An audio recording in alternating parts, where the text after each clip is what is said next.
Hi everybody, today is July 20th and it's Friday, and today is just an accountability day for me. This is my confession. Um, it doesn't matter how long ago you have surgery. It doesn't matter if you just had it yesterday or if it's been almost 4 years like me. I think we still struggle with our same issues. They do get better, but it's a constant work in progress. You can't ever let it go. It doesn't just go away. There is no point where, I mean, maybe for some people, I'm not going to speak for everybody, but there is no point where we're completely cured of our struggles with food, with our tendencies to emotionally eat, with our tendencies to want to overeat, um, with the issues that we had when we had surgery, whatever it was that brought us to that point. And way before that, I was almost 40 when I had my surgery. So, or I was 40. And it was a turning point in my life where I felt like my life's half over and I've struggled with this weight for 20 years and I wanted to do something once and for all. But I was at first under the impression that weight loss surgery was going to cure me.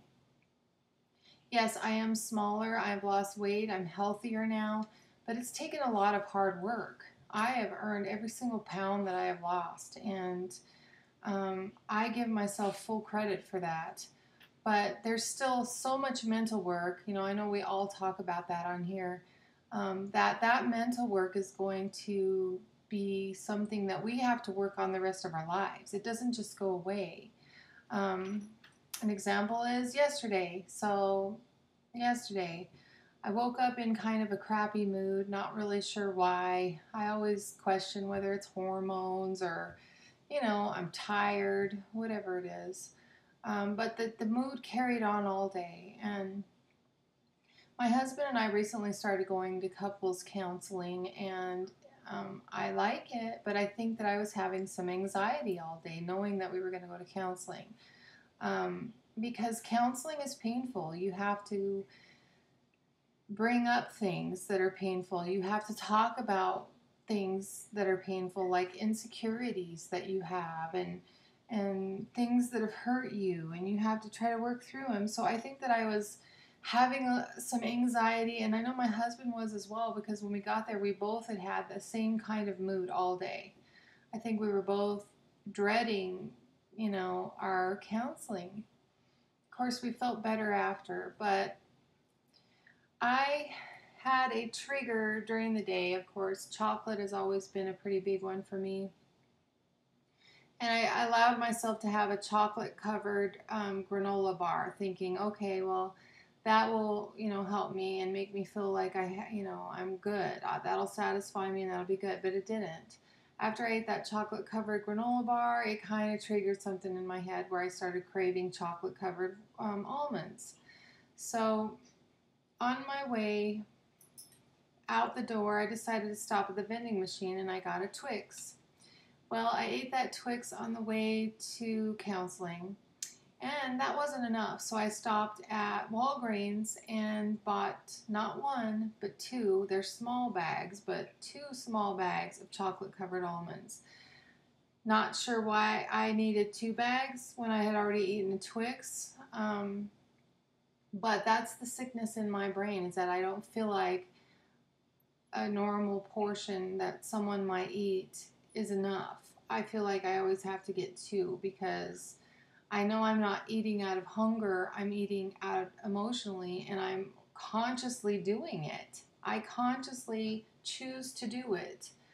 So I ate some of those chocolate covered almonds in my car before counseling, and then I decided, I ate that whole first bag. And then I decided to open the second one, start eating it. While I'm doing it, I feel numb. It's almost kind of like a drug addict or an alcoholic. You're not really thinking of shame or guilt or anything, and you're not really even enjoying it.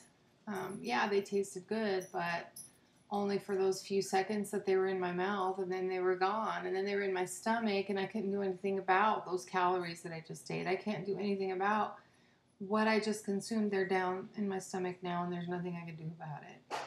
You know, and no, I'm not going to become an anorexic or bulimic where I got to get rid of it now. I'm not going to do that.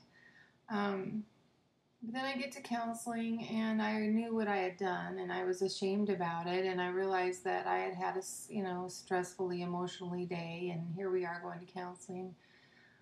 During counseling, the counselor admitted that she has an emotional eating problem, and so I told her that I could definitely relate to that. And then when we got out of counseling, I confessed to my husband, what I had done, and it was embarrassing, but then that evening, I still didn't completely get it together last night, but I did give the rest of the chocolate covered almonds away, and I didn't eat the rest of that second bag. Today, I'm back on track. I just completed my third day of week 1 of this Couch to 5K, and it's going well. I have noticed that my body, I have just been so exhausted this week. There have been at least 2 days, 2 nights after work that I have been so tired that I almost feel like I've been drugged, where I can just fall asleep on the couch, and just really early for me. And so I think I'm just really tired emotionally and physically because I've been working out every single day and really pushing it and just not getting enough sleep. And I think um, that's what triggered my emotional eating yesterday. So next week I'm going to do the second week of the Couch 5K, which is going to be a little bit harder than this week. So I've decided to have 3 rest days next week: Tuesday, Thursday, and Sunday.